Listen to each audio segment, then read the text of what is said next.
Good afternoon, everyone. I'd like to thank you again for joining us. And today I have Billie Jean with me. And so very excited to ask her why and give us a little insight to what she's doing, what she's looking forward to. And I am going to hand it over to you to introduce yourself and give us the title of the day.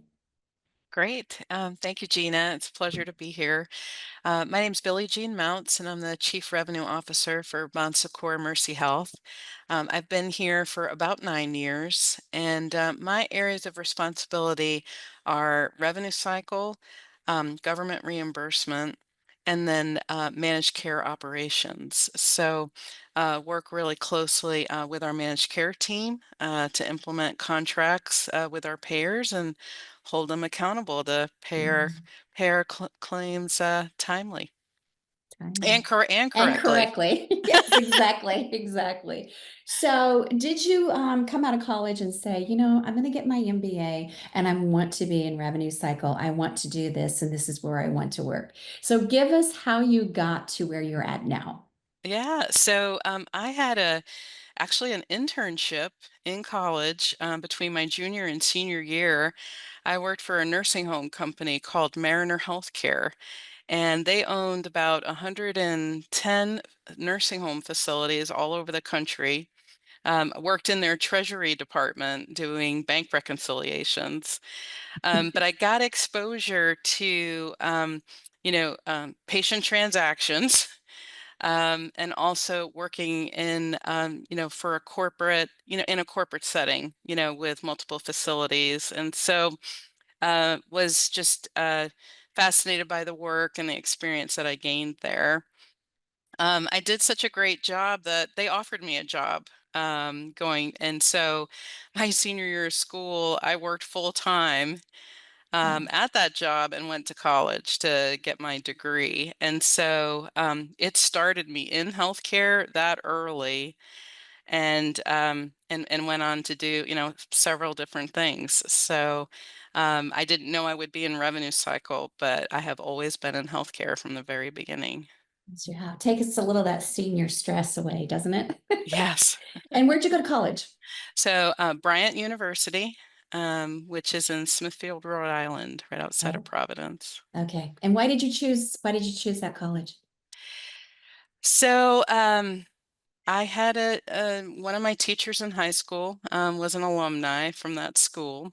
I was taking business, and my parents were um, they had their own business, and Mhm. so just was drawn to that school. It's a smaller school, just up in New England, but very well known for their business administration program. And one visit to the campus, and I fell in love with it and said I needed to be there. So it was You my knew you number one choice. Oh, I love that. And you know you fit. So that's where, Yeah, yes, yes. yeah. So currently, are you remote? Do you go into do you have facilities? Do you go into the hospital? What's your work balance look like? And what does your team look like? Yeah, so I do work from home, Mhm. but I'm located where our home office is in Cincinnati, Ohio. So do go into the office from time to time and still meet with different people in person when we need some collaboration opportunities. My team is located all over the country, so they are all fully remote.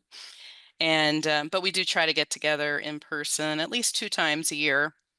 And working in this remote environment for us has just become the new reality. So Yes, yes, yeah. yeah, yeah. So do you go back to Cincinnati? Will you take a Reds game in, or do you try to find out where your staff is centrally located or HFMA organization events? How do you work that?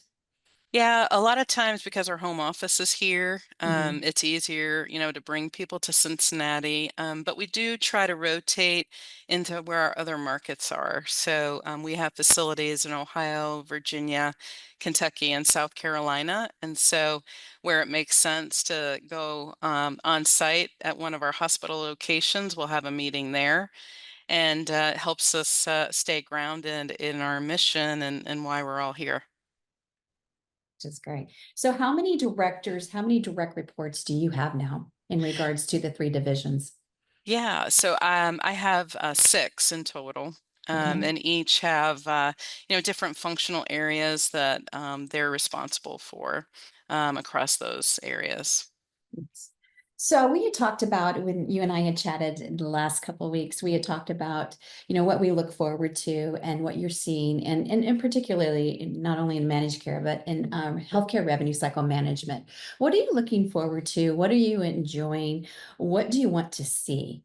Not that you have a crystal ball or any of those things, but you're sitting in the hot seat. And so, with that being said, kind of that forward look, that positivity. What are your thoughts Yeah. there?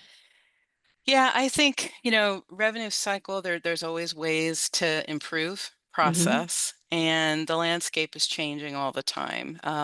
Some of it is external, certainly, regulatory change demands adjustments all the time. But some of the payer behavior also is forcing us to change and rethink the way we go about doing that work.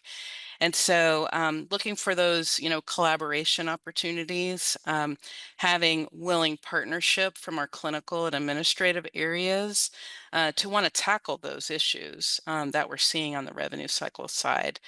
My team's main focus is really to make sure we're getting paid for the services that we're already providing, and that we're getting paid correctly. And so there's so many different ways across revenue cycle where that revenue can be disrupted, and always trying to find ways to plug those gaps along the cycle.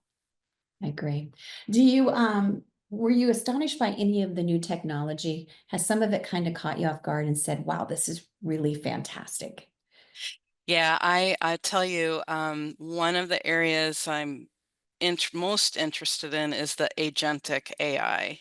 Hmm. And so I think revenue cycle has been ahead of the curve on automation for some time in certain terms of the, you know, um, robotic, automation of just dealing with the keystrokes. Hmm. But the agentic AI is now like interpreting those business processes. And so wherever I see friction points, I'm now drawn to, could agentic AI help me solve for those friction points and take the emotion out of some of those interactions that we have Sure. that make change so difficult, I think, for others. Will you have an AI new director? Will you have a new title? Will you have a new person in charge of that on your team? Or has that become everybody's role within their role? Yeah, I think it's a lot broader than just in revenue cycle. Hmm. It We is. won't be able to solve it in a vacuum on our own. Where we as an organization just getting our arms around the governance Mhm. of how we will tackle it, how we will approve projects, what are the most important use cases. Um, we're all limited by resources, as well. And so certainly don't want to be, chasing the shiny penny, if you will, but that we're using it to solve business problems that we're having. Yeah, we're seeing a lot of different roles and a lot of different titles, and we're trying to keep up with that. And where are the Mhm. responsibilities? Where do they lie within organizations? So we're all trying to learn that as well together, which is really very interesting because it's evolving so quickly. And a lot of our business partners are doing a really good job with some of Mhm. their solutions. It's really incredible. So Yeah, yeah, yeah, it it's really is. impressive to see. It truly, truly. What events are you looking forward to? I know that you have presentations next week. What events? Gosh, we're headed into May. What events for 2025 are you looking forward to? Where are you headed? Yeah, so well, for work, next week we have our annual clinical summit, and the theme of the meeting is making healthcare easier. It's the one time a year that all of our leaders from all of our markets come together. It is our CEOs, CFOs, CCOs, our CNOs, and really forward looking. What strategies are we going to tackle in the next year what can our markets expect to see, Mhm. from our shared service areas. And so I get to talk about the revenue cycle innovations that we're Good. putting in place. We are an outsourced revenue cycle shop with Ensemble Health Partners. So having them come to the table and go over some of the strategic initiatives that they're moving forward to help us, help us be better Be and better, sure. is exciting. There's also some elements to my work as well that, we still handle in-house. And so highlighting those initiatives as well, gives me the opportunity to showcase all the great work that my team is doing for the company. Right. How many team members do you have? I know we talked about direct reports. How many actually team members? I have about 40 people Okay. in total. So, yeah. Sometimes those numbers are staggering. So Yeah. they are. Doesn't count all of the hundreds of people that do work on behalf of me through Ensemble. Ensemble, So, sure. but yeah, Nice. that's what I have in house. So. So will you be traveling this year, or is that pretty much meetings within the corporation? What are your thoughts? Any Yeah, I certainly have that next week that I'm gearing up for. I also speak at our local HFMA chapter, so I've got a local conference coming up in a few weeks. nice? I won't be able to make the annual meeting, unfortunately, this year, because my soon-to-be 9-year-old son Mhm. wants to go to a conference called the VidCon, and he wants to learn how to be a YouTuber. So Okay. we're taking him to that this summer. And then through the end of the year, I'm speaking at Becker's in Nice. September. Okay. So looking forward to that panel discussion as well. And just a couple other business meetings. So I travel about 6 times a year, Nice. which is Nice. pretty So that's manageable. yes. I Yeah. think that's slowed down a little bit in regards to there's so much work. Everybody seems so busy Hmm. that you have to wrap your arms around what you can do and where you can really go. So, Yes. Yeah. yes. So, last thoughts, anything that you'd like to tell our revenue cycle community? I'm very grateful for you to take time. I know it seems to me that we're busier. Hmm. I look at calendars and I have the privilege of talking to a lot of our business partners and our providers, and calendars we just seem busier. So, Hmm. any thoughts, anything that you'd like to leave with the community? And I know we're a close knit community, so Yeah. it's fun to catch up.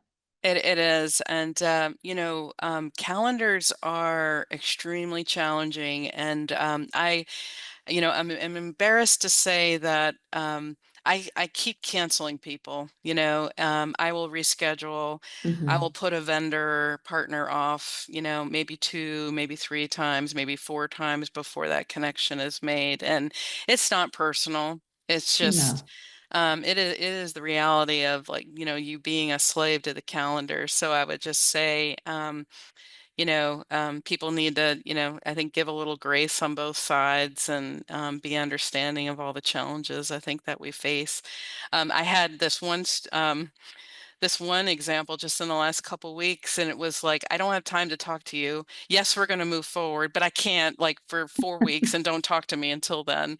And right. and I think, having the relationships that I do Hmm. with, so many business partners, you can get away with that. And there's something to be treasured, I think, in that relationship that I have with those vendor partners, that they do get it, Right, and right. understand it. So I appreciate those relationships I have very much. Right. And we can do it electronically and we can do all those reach outs, but once it comes to person, that relationship, it becomes personal. It does. Hmm. And Hmm. that's what our community is about. So to pick up the phone or to text someone, that's lovely. Yeah. So we're a Yeah. very tight knit group. So to your team, any thoughts for your team? I know that I think of Philip Boyce when he said, Jen, I have to tell my team something. So anything for your team, any last thoughts? Because your team members will lean into this. They're going to be so proud to see this and you representing them. And so will your peers at the hospital. So any Yeah. final thoughts for your team? Yeah, so I had a retreat with my team a few weeks back, and just coming off of being together in person and how energizing that was Mhm. for all of us. I, quickly see, the impact that that makes to their work, and just how proud I am of the ways that they lean in to get really hard things move forward. We're always working through other people, and we're a highly matrixed organization, and I can rely on my team to get get get get it done, and Love that. just constantly getting feedback and compliments from our key customers across the company on how much they appreciate their work, and that's a reflection on me, and so That's great. I appreciate that they represent me so well. So, yeah, good. All right. Well, thank you so much for your time. We so appreciate you. The revenue cycle community enjoys hearing from you and seeing you and on your boards. And I know they'll be very excited at Becker's in Chicago to Yeah. catch up. And now that we've let that out of the bag, then your email will probably be very busy now. Yes. So you can thank me or you can send me like, Jenna, what did you do? So Yes, yes. Well, yes, thank you. Thank you, Gina. I appreciate it. absolutely, absolutely. Thank you.